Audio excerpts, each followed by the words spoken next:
naidw हांगासिनो बयलार आरो अमा गोजाम बोसोरखौ बिदाय नायदो लोगोफोर खुसियाबो आलुदो खुलुमबाय लोगोफोर नै नोंसोरखौ आं सेथ्लानिफ्रायनो बरायहरनाय जाबाय हरावनो नै जोङो अर होरिसे खांबाय बेदर होरिबो सावखांबाय आरो ओमफ्राय ओंखाम जानोसै 12टाबो जाबाय गोजाम बोसोरखौ बिदाय होनानै गोदान बोसोरखौ बरायहरनाय जाबाय लोगोफोर आंनि बिदा बिनानाव आंनि लोगोरिफोर आंनि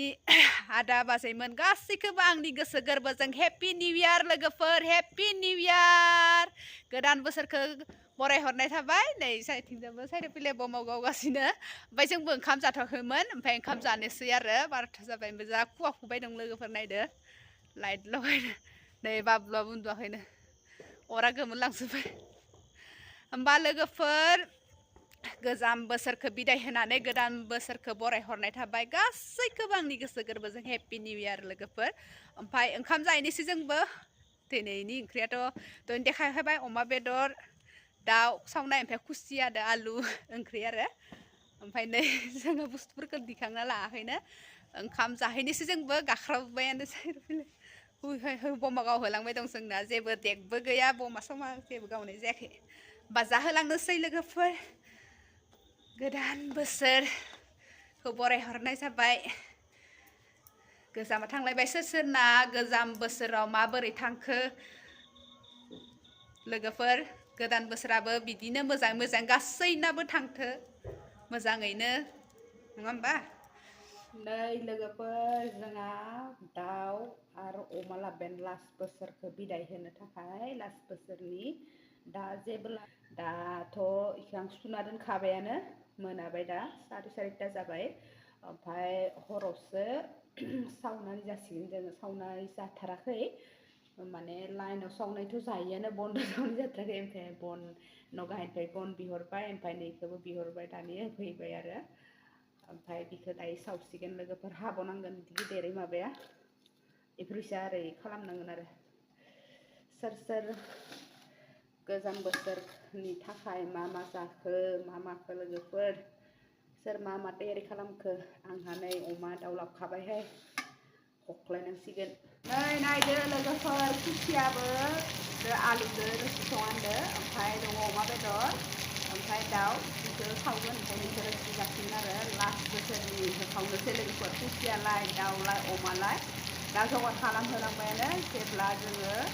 निउ इयार हाबगोन होमबा जासिगोन दिनै आरो मंगलबार ना लोगोफोर सानावथ' जानाय जायाखैमोन ओमफ्राय दाख्लै जाथ'वानो जायाखै गाहायाव होलांगासिनो दं आङो लहानि सारायाव गरगां होनलायलाङो आंना खुसिया आलु लोगोफोर जोंनि बेदर सावग्रा जालिया बेनो आरो फेननि बेयावनो सावगोन ओमफ्राय दिनै बाहेरायाव अर जरायनो नागिरदों बन आंनिफ्राय थनैसो लाबोबाय ओमफ्राय नगाहैनिफ्राय लायदोंमोन ओमफ्राय बियो ओंख्रियावबो दै होबाय आङो गोदौहोनोसै अर जरायहैनि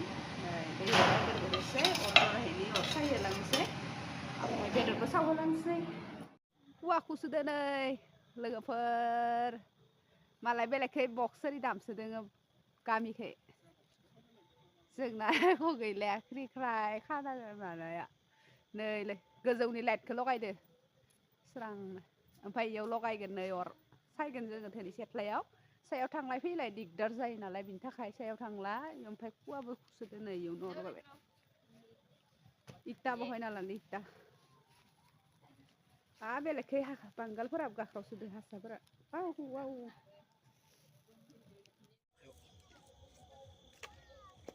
थुङा होजोब्बाय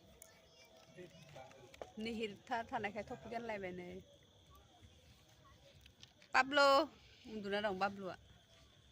खुवाबो खुसोदो देग दामसोदो मालाय बांगालफोराबो गामिखै सेंग्राफोराबो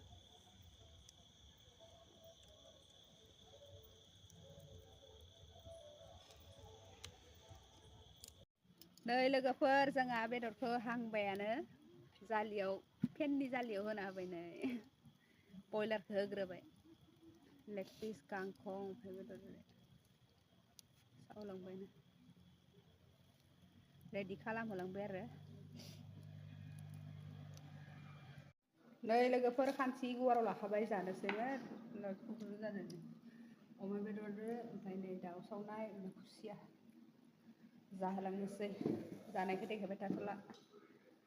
लोगोफोर जाहांबाय ओमफ्राय मुलियावथ' जाखांना मुलिबो जाखांना होबाय ओमफ्राय आरो गयबो जाना होखाबाय आरो दा जाबाय सारि खैथा जाखो 29 माबा जानोसै 12:30 जानोसै ओमफ्राय उन्दुनोसै आरो जा गोबाव थाखाबाय उन्दुनाय टाइम माबायानो बारलांलायबाय आरो होमबा लोगोफोर दिनैनि हरनि ब्लगा बेखिनियानोसै नेक्स्ट गोदान ब्लगाव लोगो मोनलायगोन होमबा बाय बाय गासैखौबो गुड नाइट सुइट ड्रिम लोगोफोर हेपि निउ इयार